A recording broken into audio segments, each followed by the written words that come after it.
उत्तर प्रदेश के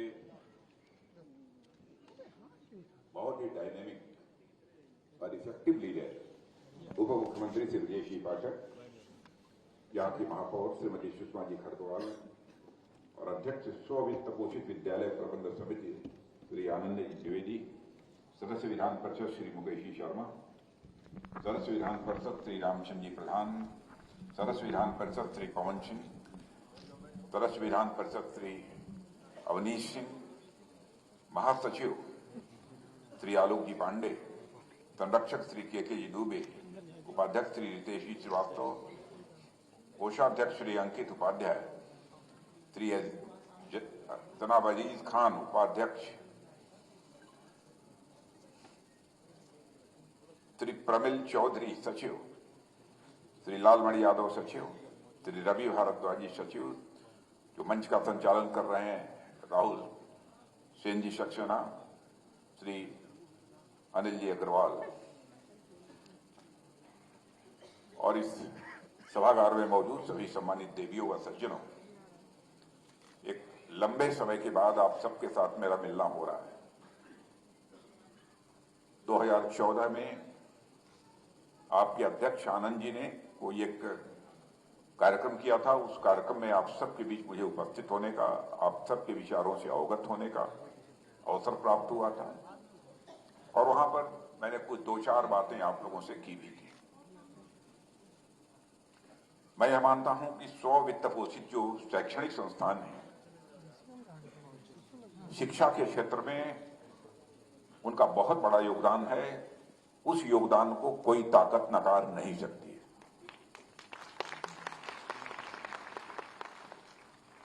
क्योंकि राज्य सरकार और केंद्र सरकार सभी को शिक्षित कर दें और उनके द्वारा सारे बड़े बड़े शिक्षण संस्थान स्थापित हो जाएं, छोटे शिक्षण संस्थान भी स्थापित हो जाएं और सबको शिक्षा मिलनी प्रारंभ हो जाए,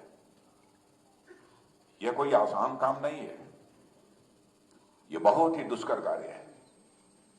जब तक कि समाज से लोग निकलकर आगे नहीं बढ़ेंगे और इस प्रकार की शिक्षण संस्थाओं की स्थापना नहीं करेंगे, तब तक हम शिक्षा को जो यूनिवर्सल बनाना चाहते हैं वह बना पाना हमारे लिए बहुत ही कठिन होगा। इसीलिए मैंने कहा कि जो हमारी स्व वित्त पोषित शिक्षण हमारी यह प्रबंध एसोसिएशन है और इनके द्वारा चलाई जाने वाली जो हमारी शिक्षण संस्थाएं हैं, इनकी एक अहमियत है। जब आनंद जी ने मुझे कहा कि आपको उस कार्यक्रम में चलना है तो मैं बहुत ही धर्म संकट में था, क्योंकि मैं राज्य सरकार का प्रतिनिधित्व मैं नहीं करता हूं, मैं केंद्र सरकार का प्रतिनिधित्व करता हूं और मैं जानता था मैं जा रहा हूं तो निश्चित रूप से इस एसोसिएशन के द्वारा कुछ न कुछ स्व वित्त पोषित संस्थाओं की, शैक्षणिक संस्थाओं की समस्याएं सामने रखी जाएंगी और जो सोचा था वही हुआ।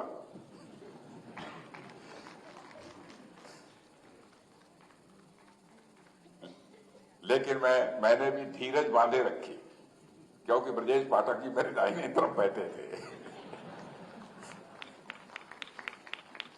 मैंने कहा कि हमारे उत्तर प्रदेश सरकार का एक मजबूत प्रतिनिधि यहां पर मौजूद है।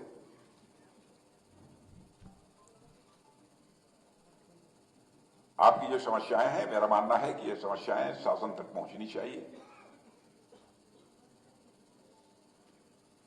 और मैं मुख्यमंत्री जी के बारे में भी जानता हूं कि मुख्यमंत्री जी जो भी जेन्युइन प्रॉब्लम होती है, जो उचित होती है, उस पर विचार करते हैं और यहां पर उप मुख्यमंत्री जी हैं, वह भी आपकी समस्याओं को लेकर बातचीत करेंगे। जहां मेरे सहयोग की जरूरत होगी थोड़ा सा मैं भी हाथ लगा दूंगा।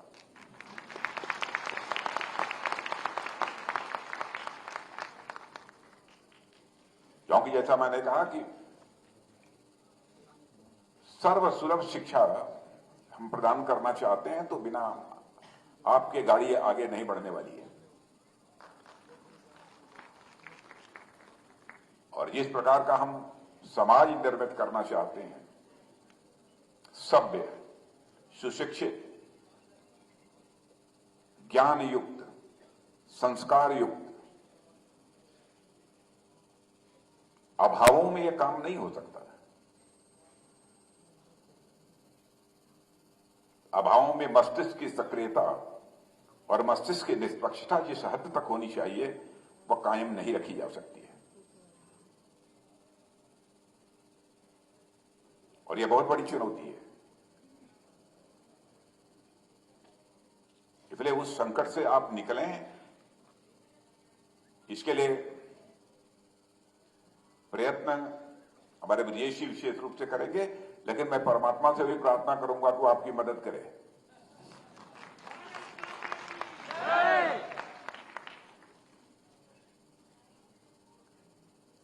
और बिना शिक्षा के, और जिसे कहा जाए कि सार्थक शिक्षा, जो कि संस्कार भी दे सके, ज्ञान भी दे सके, बिना इसके हम जिस प्रकार के समाज को निर्मित करना चाहते हैं और जिस प्रकार के विशिष्ट समाज के कारण हमारी एक वैश्विक पहचान रही है, उसको कायम रख पाना संभव नहीं है। देखिए कैसा हमारा समाज था, कितने सुशिक्षित, कितने ज्ञानी लोग थे। दुनिया के किसी भी देश से यह संदेश नहीं गया कि पूरा विश्व ही हमारा परिवार है। यदि वसुधैव कुटुंबकम का संदेश दुनिया को किसी एक देश से गया तो केवल और केवल हमारे और आपके देश भारत से गया है। यह शिक्षा का ही परिणाम है, ज्ञान युक्त और संस्कार युक्त शिक्षा का ही परिणाम है। पूरे विश्व को ही हमने परिवार माना, बिना इसके वो संभव नहीं है।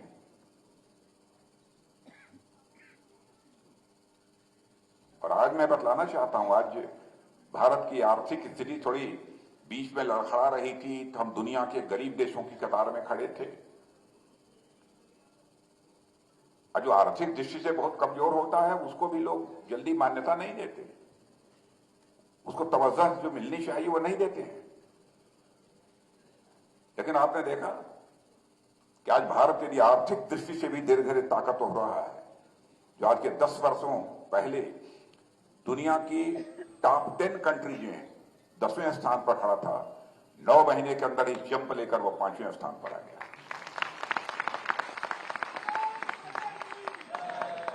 मॉर्गन स्टैनले और बहुत सारी ऐसी फाइनेंशियल फर्म्स हैं जो अब यह दावे के साथ कहने लगी हैं कि सच्चाई को नकारा नहीं जा सकता।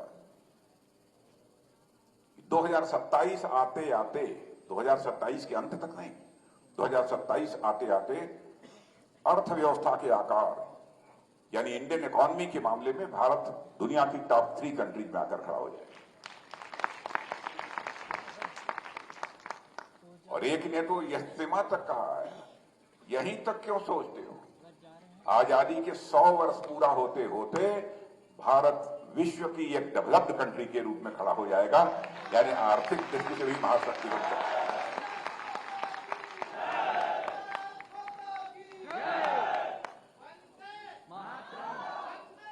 और मैं शिक्षा की अहमियत आपको बताना चाहता हूं। यही शिक्षण संस्थाएं हमारी भारत की करिश्मा किया है मेरे दोस्तों, करिश्मा किया है। 2014 में मुझे याद है, क्योंकि मैं सामान्यतः इस प्रकार की मैगजीन्स को पढ़ता रहता हूं कभी कभी बिस्तर पर जाने के बाद। स्टार्टअप की संख्या हमारे यहां उस समय 400 to 500, अप्रॉक्सिमेटली मैक्सिमम 500 स्टार्टअप्स जो इनोवेशंस करते हैं। क्या करिश्मा हुआ है भारत में। जो स्टार्टअप नौजवान हमारे 400-500 हुआ करते थे 2014 तक, आज उनकी संख्या बढ़कर 1 लाख से अधिक हो गई। यूनिकॉर्न्स का भी आपने नाम सुना होगा। यूनिकॉर्न्स माने यह नौजवान जो अपनी बुद्धि से थोड़ा बहुत बैंक से पैसा लेकर जो अपना बिजनेस खड़ा करते हैं, तो कोई नई नई आइडियाज को जनरेट करने के लिए सिस्टम बनाते हैं। अब उन्होंने ये कमाल किया है कि कुछ ही वर्षों में यूनिकॉर्न उनको बोलते हैं, उनकी कैपिटल उसकी पूरी जिससे उनका आकलन किया जाए, जिस कंपनी में अथवा जिस तरीके से उन्होंने जो कुछ भी खड़ा किया है, $1 बिलियन उनकी पूंजी वाले को यूनिकॉर्न कहते हैं। ऐसे यूनिकॉर्न हमारे भारत में 100 हो गए।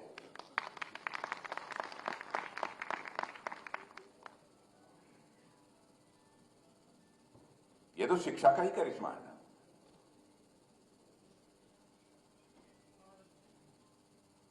और भारत की सबसे बड़ी विशेषता है कि भारत के जो जीवन मूल्य हैं,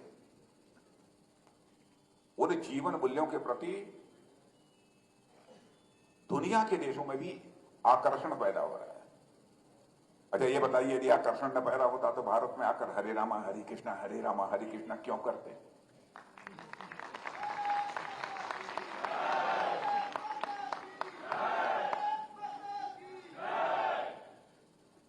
तो जानते हैं कि भारत ही दुनिया का एक ऐसा देश है जो यह संदेश देता है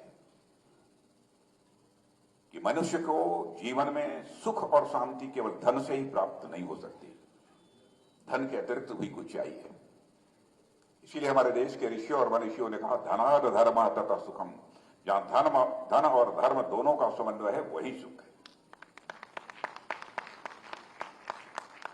यदि मैं धर्म की बात कर रहा हूं तो इसका मतलब यह नहीं है फला धर्म फला धर्म फला धर्म। धर्म ही अपने में एक सेंस ऑफ ड्यूटी है, कर्तव्य भाव है, कर्तव्य बोध है। और वो कर्तव्य बोध हमारे यहां के धर्मशास्त्रों में कोई उठाकर देखे तो पता लग जाएगा, उसी को हम धर्म कहते हैं। झूठ मत बोलो, सच बोलो, पीड़ा मत पहुंचाओ। और इसकी महत्ता आप लोगों ने शायद पढ़ा होगा कहीं कि एक बार स्वामी विवेकानंद गए थे धर्म संसद में कहीं भाग लेने के लिए। तो जब धर्म संसद होती थी तो दुनिया के कई देशों के भिन्न भिन्न धर्मों के लोग अपना भाषण करने के लिए उसमें आते थे। तो भारत का प्रतिनिधित्व, भारत से कुछ लोग और गए थे, उसमें स्वामी विवेकानंद जी भी गए थे।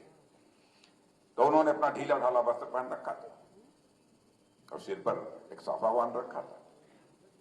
तो वहां पर बिल्कुल वेल सूटेड बूटेड सब सारे लोग मौजूद थे। तो उसमें से एक दो चार लोग बार बार देखकर उनकी तरफ मुस्कुरा रहे थे।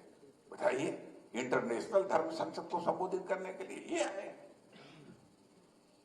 तो स्वामी विवेकानंद ने उनकी व्यंग्यात्मक मुस्कान को समझ लिया। तो जब खड़े हुए भाषण देने के लिए, तो भाषण करते हुए स्वामी विवेकानंद ने यह कहा था कि in your country tailor makes the man, but in our country character makes the man.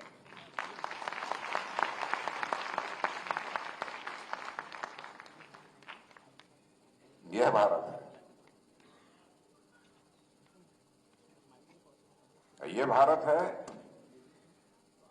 जो कहता है कि यत पिंडे तत् ब्रह्मांडे। जो पिंड में है वही ब्रह्मांड में है, जो जड़ में है वही चेतन में है, जो छोटे में है वही बड़े में है, जो सूक्ष्म में है वही विवर्त में है, जो मेरे में है वही तेरे में है।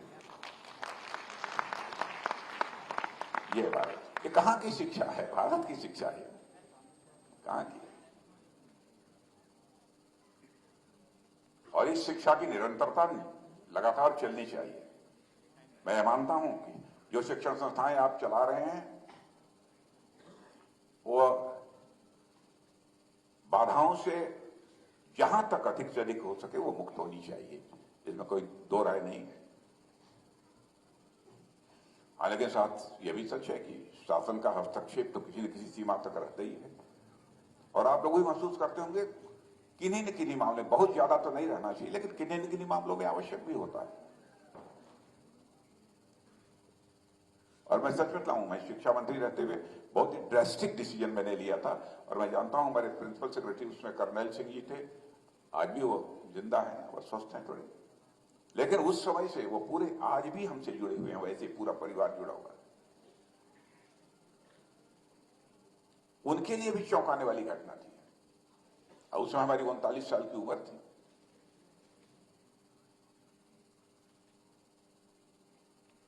लेकिन उन्होंने जो मैंने कहा उसी अनुसार उन्होंने किया, वैसे ही बिल तैयार किया। कानून कठोर था, मुझे बहुत गालियां पड़ी। और मुझे याद है कि जब रिजल्ट निकला था तो लड़के उस न्यूज़पेपर को लेकर पैरों से रौंद रहे थे, मुझे गाली दे रहे थे। कानून कठोर था, लेकिन पीड़ा थी उस कारण कठोर था। लेकिन केवल छात्र इसके लिए दोषी थे ऐसा मैं नहीं मानता हूं। कहीं ना कहीं हमारा एजुकेशन सिस्टम, उसमें कहीं ना कहीं कमी थी, कहीं ना कहीं कोई डिफेक्ट था, उसमें रिफॉर्म की जरूरत थी, उसमें उसकी जरूरत थी। लेकिन वो बात तो आई गई होगी। और उसमें मैंने एक काम और किया था, वैदिक मैथमेटिक्स मैंने लागू की थी। बहुत सारे लोगों ने कहा था, मुझे इस बात की खुशी है आइए कहते हुए कि जिस समय मैं टीचर्स का प्रशिक्षण करा रहा था वैदिक मैथमेटिक्स का, तो उसमें एक मुस्लिम टीचर ने आकर मुझसे कहा कि साहब ये बताइए हमारे देश के लोगों ने इसको पहले क्यों नहीं पढ़ाया।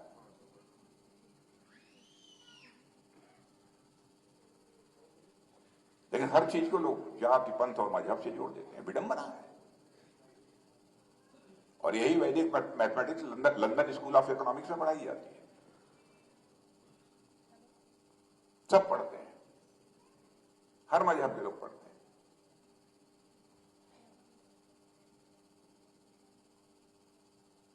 लेकिन है कुछ राजनीति का भी एक खेल चलता रहता है। लेकिन राजनीति का खेल शिक्षा के साथ नहीं होना चाहिए, मेरी ये बिल्कुल विनम्र अनुरोध है।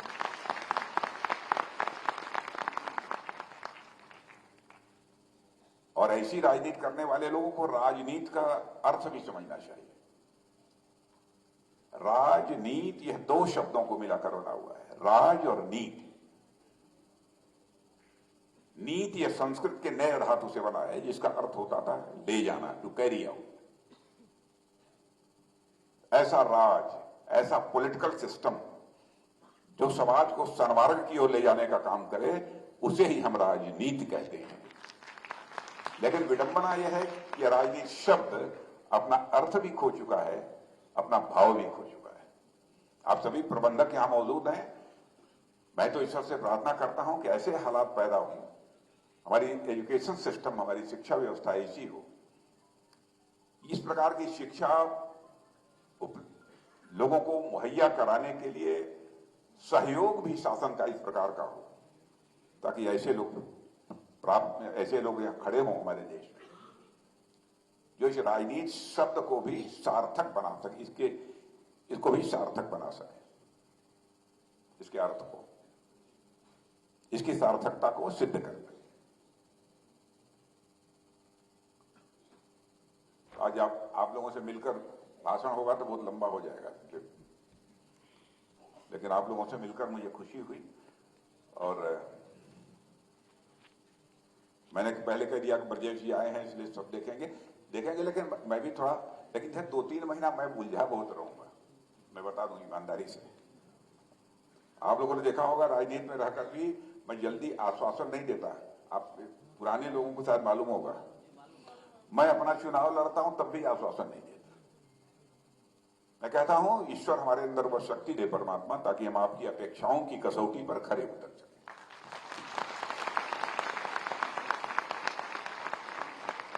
लोग कहते थे हमको, जब आप कुछ बोलेंगे नहीं तो वोट क्यों देंगे लोग। अरे मैं कहते हैं चाहे न दें, मनुष्य के वर्ड्स और डीड्स, कृति और कथन में कोई अंतर नहीं होना चाहिए। कृति और कथन में कोई अंतर नहीं होना चाहिए। और जब कृति और कथन, वर्ड्स और डीड्स में जब अंतर होता है तो विश्वास का संकट, क्राइसिस ऑफ क्रेडिबिलिटी पैदा होती है। और इस क्राइसिस ऑफ क्रेडिबिलिटी को की चुनौती को कौन स्वीकार करेगा? आप ही में से कुछ लोग निकलेंगे ना। आइए हम मिलजुल कर यह संकल्प लें कि भारत की राजनीति में भी जो क्राइसिस ऑफ क्रेडिबिलिटी है उसको चैलेंज के रूप में स्वीकार करेंगे। और मुझे कहते हुए फक्र है कि हमारे प्रधानमंत्री मोदी जी ने इसको चैलेंज के रूप में स्वीकार किया है, उस पर विजय भी हासिल की। जो कहा है उन्होंने किया है। अब 2019 का, 2014 में तो मैं पार्टी का राष्ट्रीय अध्यक्ष था ही, उस समय भी जो घोषणा पत्र बन रहा था तो मैंने भी कहा बनाने वालों से, भाई सावधानी बरतिएगा, लिखिएगा वही जो कि हो जाए। और 2019 में मोदी जी ने कहा कि भाई इस बार का घोषणा पत्र राजनाथ जी की देखरेख में बनेगा, क्योंकि वो भी जानते थे मुझे। मैंने उनको भी चाहिए था कि जो व्यक्ति वही लिखे जो कि हो जाए। हम लोगों ने किया, जो कहा सो किया। किसी को अच्छा लगा हो, बुरा लगा हो सकता है। तो चाहे राजनीतिक क्षेत्र हो अथवा जीवन का कोई भी क्षेत्र हो, विश्वास का संकट ये बहुत ही घातक होता है, बहुत ही घातक होता है, और इससे बचना चाहिए। भाषण तो बाद लेखक के लोगों ने दिया, लेकिन पता नहीं क्या क्या दिया है। अब नई शिक्षा नीति वर्ग से आप लोग जानते हैं, उसमें हम क्या बोलेंगे। तो आप सबके बीच आकर मुझे खुशी हुई है, और मैं तो ईश्वर से ही प्रार्थना करता हूं कि परमात्मा आपके अंदर वह शारीरिक सामर्थ्य भी दे और साथ ही साथ आर्थिक सामर्थ्य ये दे, ताकि आप ठीक तरीके से अपनी शिक्षण संस्थाओं को चला सकें और बच्चों को ज्ञान युक्त, संस्कार युक्त ज्ञान दे। क्योंकि बिना ऊपर वाले के मर्जी का कोई होता नहीं है। इनमें कोई लोग बैठे होंगे, ऐसे होंगे कि नास्तिक होंगे। नास्तिक बने कहते क्या भगवान भगवान होता है, कुछ नहीं, जो हम चाहेंगे, क्यों चाहेंगे कर लेंगे। हमारे जैसा एक अदना व्यक्ति तो यह सोचता है बिना सुपर पावर के, बिना ऊपर वाले की मर्जी के कुछ नहीं हो सकता। उसकी कृपा चाहिए, प्रयत्न करिए। प्रयत्न भी वही कराता है, वही कराता है। लोग सत्ता में तो विश्वास रखने चाहिए, कोई हो, हिंदू हो, मुसलमान हो, ईसाई हो, यहूदी हो, जो भी हो, सभी जगह कोई ना कोई सुपर पावर है। तो आज इस अवसर पर आप लोगों से मिलकर मुझे खुशी हुई, और मैं पुनः अपनी तरफ से आप सबको साधुवाद देते हुए, और जो समस्याएं हैं उनका निदान हो, इसके लिए अपनी शुभकामनाएं देते हुए अपना निवेदन समाप्त करता हूं।